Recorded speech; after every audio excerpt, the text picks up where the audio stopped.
Now today our topic is normalization. Let's start.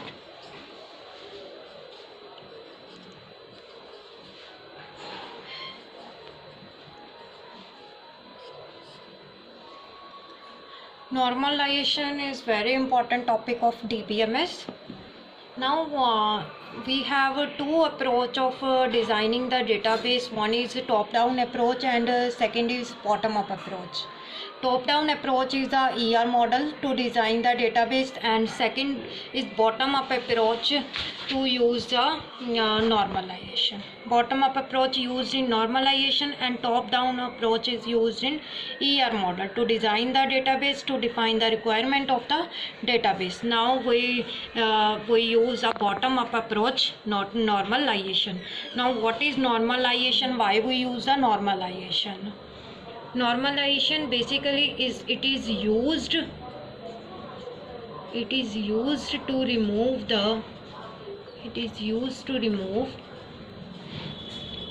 or eliminate the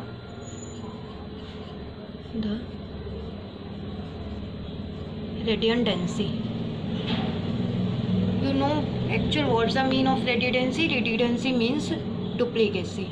We have already explained what is redundancy. Its another name is duplication or repetition.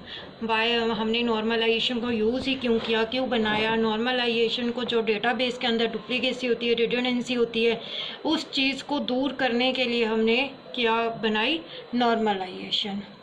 और हम how to remove the redundancy or how to remove the duplicacy. Normalization is a process. Normalization is a process in which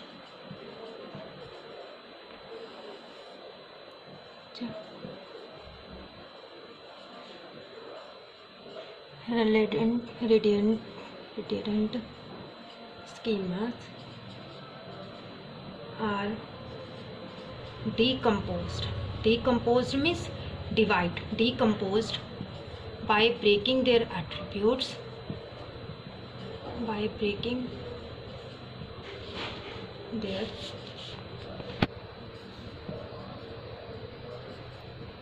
their attributes into smaller relation schema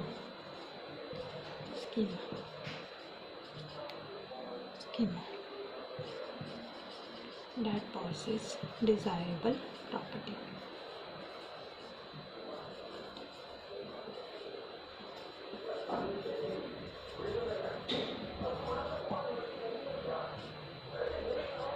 First of all, what is normalization? Normalization is a process in which redundant schema are decomposed by breaking their attributes into smaller relation schema that possess desirable properties.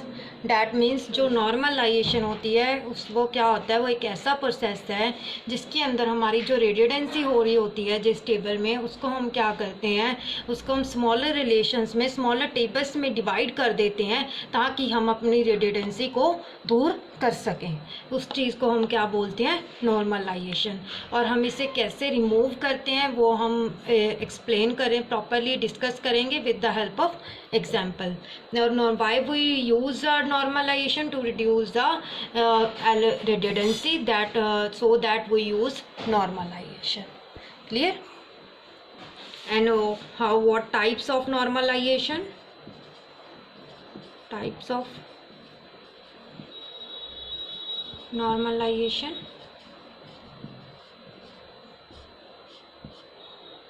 हम normalisation इसलिए भी करते हैं ताकि हमारा जो logic structure होता है डेटाबेस का, उसके ऊपर हम properly insertion, updation and deletion के ऑपरेशंस जो भी होते हैं वो हम उसे प्रॉपरली उस डेटाबेस के ऊपर परफॉर्म कर सकें.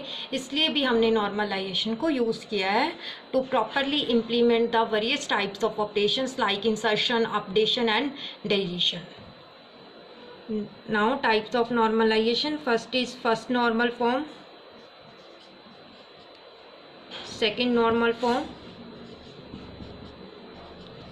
third normal form, fourth normal BCNF,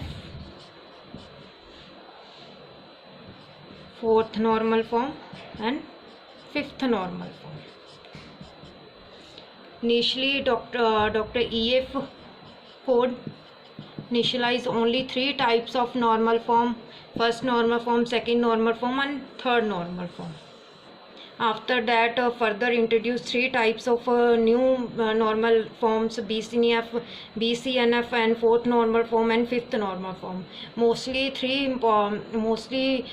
there are 3 types of normalization form: first normal form, and second normal form, and third normal form. But we will discuss one by one all this type of normal form.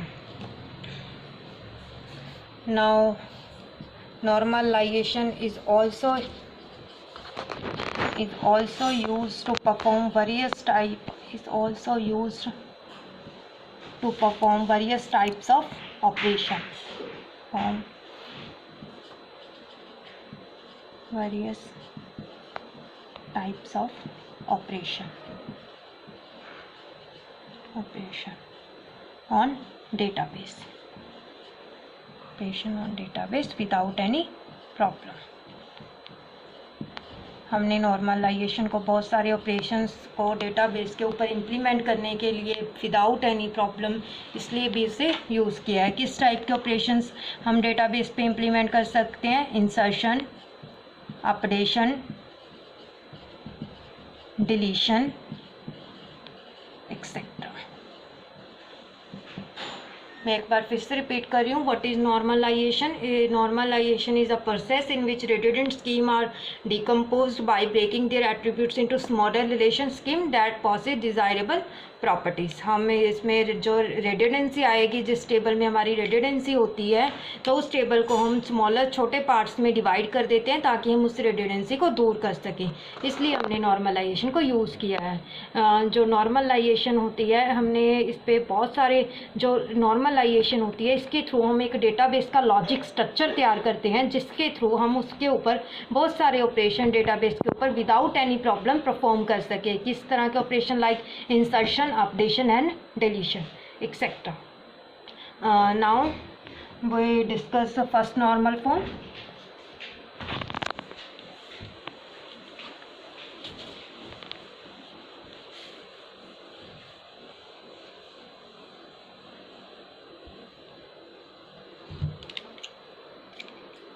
Now, what is first normal form?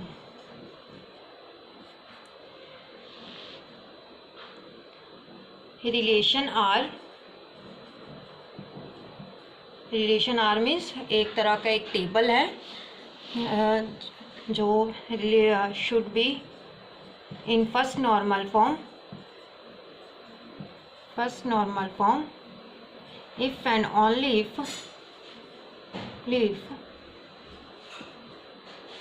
it consists only single or atomic value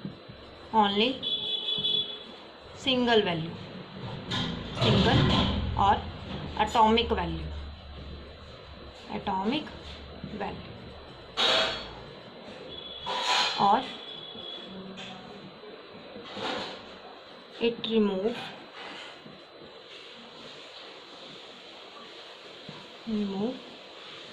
repetitive values. जो suppose करो हमारे पास एक table है, वो first normal form में तभी होगा अगर उस टेबल में एक फील्ड में ओनली सिंगल वैल्यू ही स्टोर है. तो उस रिलेशन को हम क्या बोलेंगे कि वो किस नॉर्मल फॉर्म में है? वो फर्स्ट नॉर्मल फॉर्म में होगा. Okay. Relation R B should be in first normal form if and only if it consist only single और एटॉमिक वैल्यू और it remove the repetitive values. जो भी रिपीटिशन वैल्यूज होगी वो इस चीज़ को रिमूव करेगा. अब how to store the single value और how to remove the repetitive value, now discuss with the help of example. For example, we have one table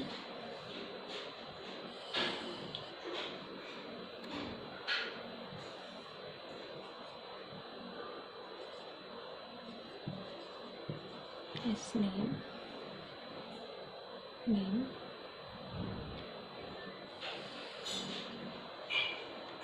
C name, SID 10, S1 and S name something, C name C1 and C2 and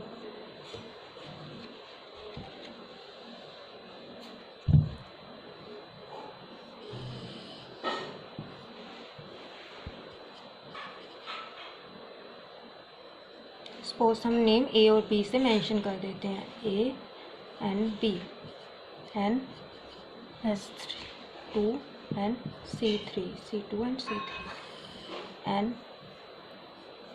S3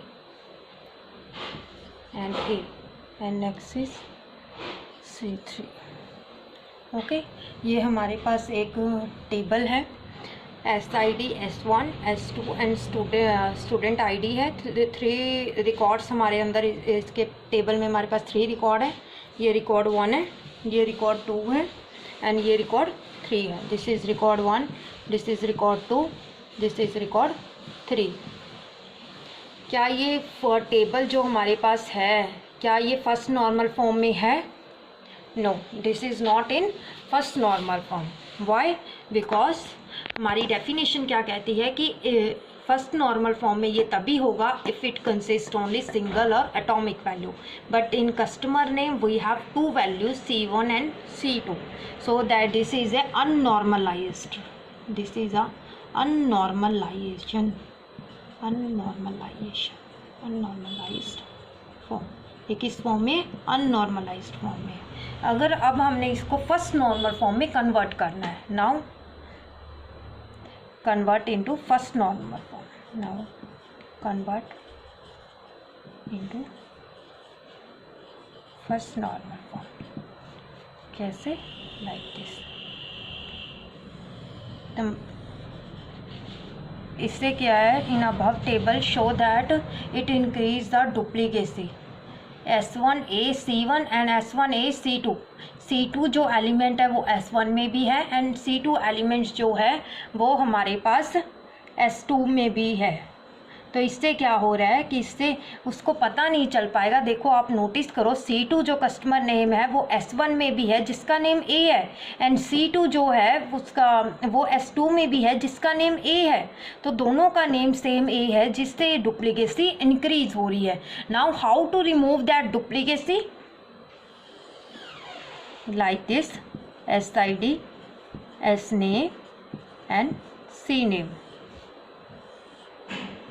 C name, S1 A C1, S1 A C2, S2 A C2, S2 A C3 and S3 B C3.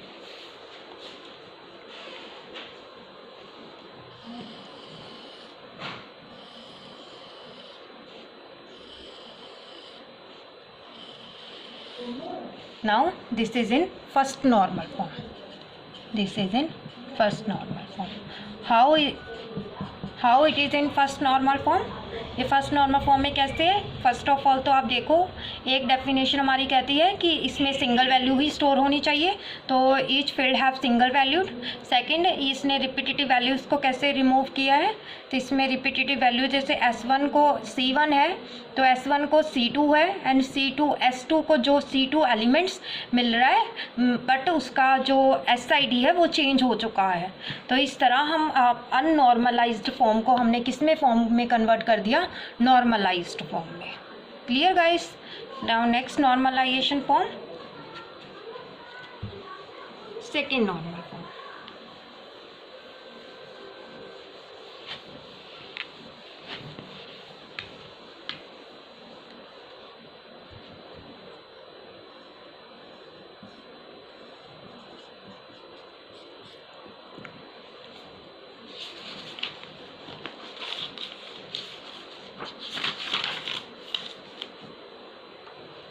Relation are R is only second normal form if it is in first normal form. Second, no partial dependency allowed. No partial dependency allowed in second normal. वो क्या कह रहा है कि एक relation है वो second normal form में तभी होगा जब ये दो प्रॉपर्टीज़ को सेटिस्फाई करेगा. फर्स्ट प्रॉपर्टी कि ये फर्स्ट नॉर्मल फॉर्म में होना ज़रूरी है. सेकंड, इसमें कोई भी पार्शियल डिपेंडेंसी नहीं होनी चाहिए.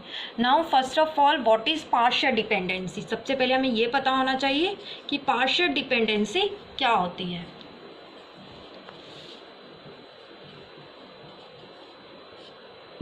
पार्शियल डिपेंडेंसी क्या होती है?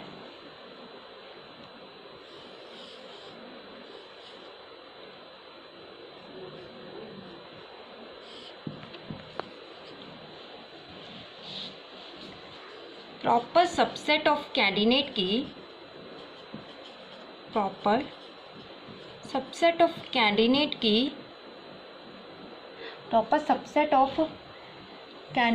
की dependent upon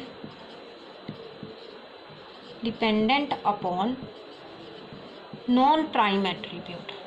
dependent on non prime की एट्रीब्यूट. पार्शियल डिपेंडेंसी क्या होती है कि प्रॉपर सबसेट ऑफ कैंडिडेट की डिपेंडेंट अपॉन नॉन प्राइमरी की attribute. That means this property is not allowed in second normal form. Like this, X is a candidate key and Y is a subset of X candidate key, and A is a non-prime attribute. Clear guys? I repeat.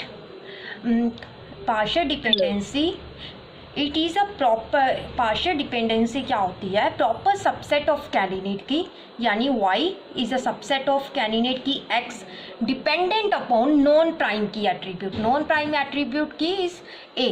That mean जो x का subset है एक y जो कि dependent है non prime attribute पे a पे. That mean this property is not allowed in second normal form. ऐसी कोई भी dependency, functional dependency second normal form के रिलेशन में नहीं होनी चाहिए, तो ही हमारा वो रिलेशन जो होगा वो सेकेंड नॉर्मल फॉर्म में होगा. Now let's take a example.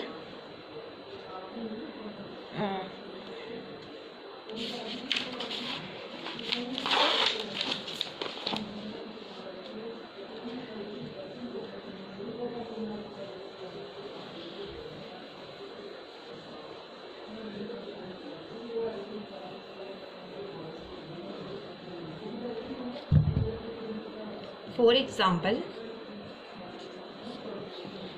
we have a relation R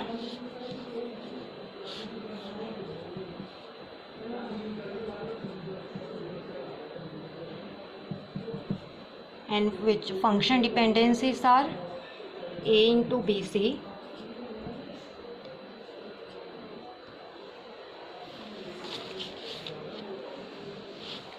sorry guys,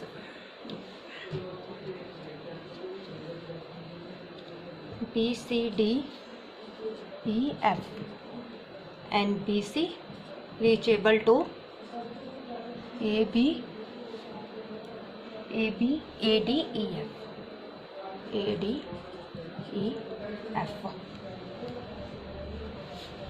and one more is B into F, D into E.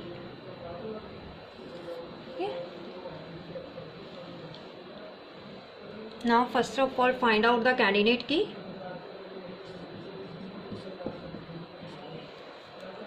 I explained in previous lecture of keys how to find out the candidate key. So first of all you check the video, you see the video of keys, then you easily understand the concept of normalization. Now first of all, how to find out the candidate key we have already explained. Now find candidate key. Take first of all A. Check करते हैं हमें ए से सारे prime attributes मिल रहे हैं हमें या नहीं मिल रहे. ए से हमें क्या मिल रहा है, बी सी डी ई और F, all prime attributes are available. Now A is the primary key, A is the candidate key. Now next check करते हैं हम बी सी. चेक करते हैं क्या बी सी हमारी कैंडिडेट की है. बी सी से हमें क्या मिल रहा है, ए डी ई और एफ. डी से हमें फर्दर ई मिल रहा है, B C D E F. तो हमें बी सी भी हमारी क्या है, कैंडिडेट की है, क्योंकि इससे भी हमें सारे एट्रीब्यूट्स प्राइम एट्रीब्यूट्स मिल रहे हैं. तो हमारी ए और बी सी हमारे पास सपोज हमारे पास क्या है, कैंडिडेट की है. ओके. नाउ हम चेक करेंगे हमारे प्राइम एट्रीब्यूट्स अब कौन से हो गए, ए बी और सी, क्योंकि ये हमारे कैंडिडेट की का पार्ट है. ओके. ए बी और सी क्या हो गए हमारे पास, प्राइम एट्रीब्यूट्स हैं. गाइस ये हमारे सारे एलिमेंट्स होते हैं, सारे एट्रीब्यूट्स होते हैं जो हमें कैंडिडेट की के थ्रू मिलने ज़रूरी होते हैं. और जो एट्रीब्यूट्स हमारे कैंडिडेट की का पार्ट्स बन जाते हैं वो हमारे प्राइम एट्रीब्यूट बन जाते हैं. मैं दोबारा से बता रही हूँ, रिलेशन आर में हमारे पास इतने A B C D E F, ये हमारे पास 6 टाइप्स के एट्रीब्यूट्स थे. वही कैंडिडेट की बन पाती है जिसके थ्रू हमें ये सारे एट्रीब्यूट्स मिल जाते हैं. और जो एट्रीब्यूट्स कैंडिडेट की का पार्ट होते हैं उसको हम बोलते हैं प्राइम एट्रीब्यूट. एंड जो पार्ट नहीं बन पाते वो हमारे पास क्या बन जाते हैं, नॉन प्राइम एट्रीब्यूट्स. यानी डी ई और एफ क्या है हमारे पास, नॉन प्राइम एट्रीब्यूट है. इस बात को समझना ज़रूरी है आपके लिए कि प्राइम एट्रीब्यूट और नॉन प्राइम कौन से होते हैं. मैं दोबारा बता रही हूँ फिर से,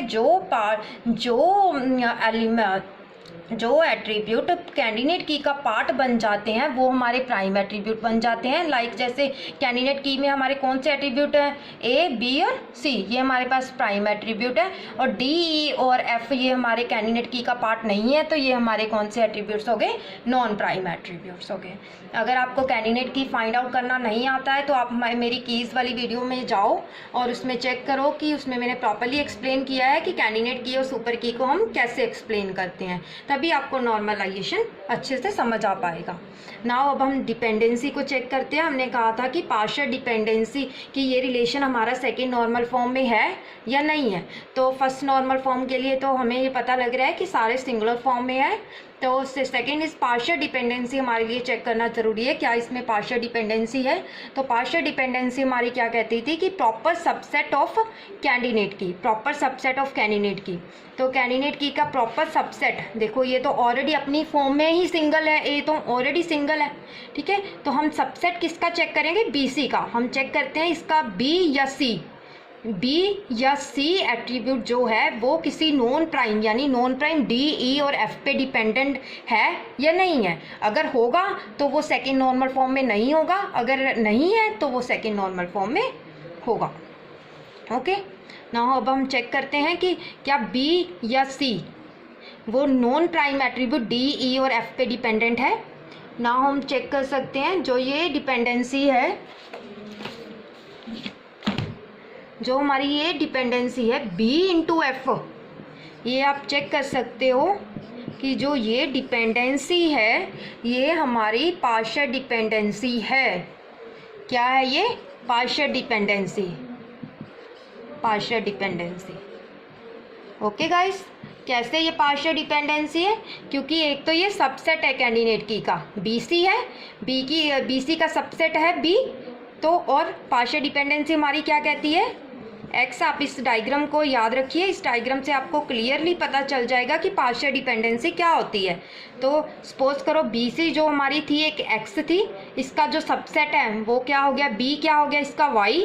वाई जो है वो डिपेंडेंट है नॉन प्राइम एट्रीब्यूट पे, और आप देख सकते हो कि एफ जो हमारा है वो नॉन प्राइम एट्रीब्यूट है। तो आप बी डिपेंडेंट ऑन एफ है, तो ये हमारी पार्शियल डिपेंडेंसी है, जिसके कारण ये रिलेशन जे जो है ये सेकंड नॉर्मल फॉर्म में नहीं है। ओके गाइस, क्यों नहीं है? क्योंकि इसमें पार्शियल डिपेंडेंसी हो रही है, जिस कारण हमें ये रिलेशन अपना जो है वो सेकंड नॉर्मल फॉर्म में नहीं है। अब हम इसको सेकंड नॉर्मल फॉर्म में कैसे कन्वर्ट कर सकते हैं? तो हम इसको, हमारी नॉर्मलाइजेशन क्या कहती है कि हमने रिडंडेंसी को रिमूव करना है, तो हम नॉर्मलाइजेशन के थ्रू हम इस क्या कहती है हमारी नॉर्मलाइजेशन कि इसको डीकम्पोज कर दो। तो हम हाउ टू डीकम्पोज, ताकि हम इसको डीकम्पोज क्यों करेंगे, ताकि जो हमारा रिलेशन है वो फर्स्ट नॉर्मल फॉर्म में और सेकंड नॉर्मल फॉर्म में कन्वर्ट हो जाए। अब कैसे करेंगे हम डीकम्पोज? हम जो हमारी पार्शियल डिपेंडेंसी, जिसके अंदर हमारी डिपेंडेंसी होती है पार्शियल डिपेंडेंसी, उसको अलग कर दो, बाकी सारे क्या कर दो, वो अलग कर दो। तो इससे क्या होगा, हमारी जो पार्शियल डिपेंडेंसी है वो की जो प्रॉब्लम आ रही है वो दूर हो जाएगी। जैसे कैसे, एक तो ले लो A reachable to B C D E F, and एक ले लो B C into A D E और एफ, एंड डी ले लो ई, एंड दूसरी साइड इसको डीकम्पोज कर लो बी इंटू एफ में। ओके, तो ये इसने हमारे पूरे टेबल को दो टेबल्स में डिवाइड कर दिया, R A B C D E F. तो ये हमारा पूरा एक रिलेशन था, इसके हमने ऊपर एक्सप्लेन किया है प्रॉपरली। इसमें पार्शियल डिपेंडेंसी आ रही थी, तो इसने हमने क्या कर दिया, इस टेबल को दो पार्ट्स में डिवाइड कर दिया, इसको डीकम्पोज कर दिया, ताकि हमारी पार्शियल जो डिपेंडेंसी आ रही है उसको दूर किया जा सके। तो पार्शियल डिपेंडेंसी को हम कैसे दूर कर सकते हैं? जो डिपेंडेंसी हमारी पार्शियल है उसको अलग कर दो, बाकी सारे अलग कर दो। तो अब हम इसके थ्रू हम कैंडिडेट की फाइंड आउट करते हैं कि हमारे पास कौन सी कैंडिडेट की आ रही है। एक तो हमारी ए आ रही थी, हमने ऊपर ही निकाल ली है अपनी कैंडिडेट की, और एक हमारे पास क्या आ रही थी, बी सी आ रही थी। ये हमारी कौन सी है, कैंडिडेट की है, ए और बी सी। ठीक है, तो इसमें से अब हमारे ये प्राइम एट्रीब्यूट्स हमारे कौन से हो गए, ए बी और सी, तो हमारे क्या हो गए, प्राइम एट्रीब्यूट हो गए।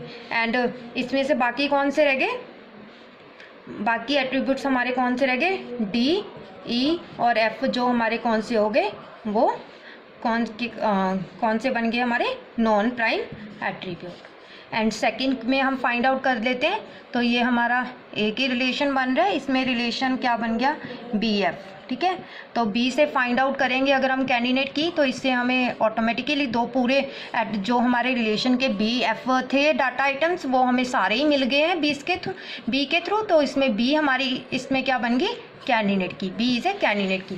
तो आप देख सकते हो इसमें तो ऑलरेडी एक ही डिपेंडेंसी, एक ही है, बी रीचेबल टू एफ, एक ही फंक्शन डिपेंडेंसी है, तो इसमें कोई पार्शियल डिपेंडेंसी नहीं आ रही है। और इसमें भी आप चेक कर सकते हो कि इसमें भी कोई भी पार्शियल डिपेंडेंसी हमारे पास नहीं आ रही है। आप चेक कर सकते हो, जैसे जो हमारा प्राइम एट्रीब्यूट से ए बी सी, इसमें से कोई भी इसका सबसेट वो नॉन प्राइम पे डिपेंडेंट नहीं है। तो अभी एक कौन सी नॉर्मल फॉर्म में आ गया, सेकेंड नॉर्मल फॉर्म में। Okay guys, clear? I hope तो आपको क्लियर हो गया होगा। फिर भी आपको कोई भी प्रॉब्लम हो तो आप कमेंट सेक्शन बॉक्स में जाके कमेंट करके पूछ सकते हो। अगर वीडियो में आपको कोई भी प्रॉब्लम हो रही है, कोई स्लो फास्ट कोई भी दिक्कत हो, तो आप कमेंट सेक्शन में कमेंट करके मुझे बता सकते हो। मैं ट्राई करूँगी इस प्रॉब्लम को दूर करने की। Thank you.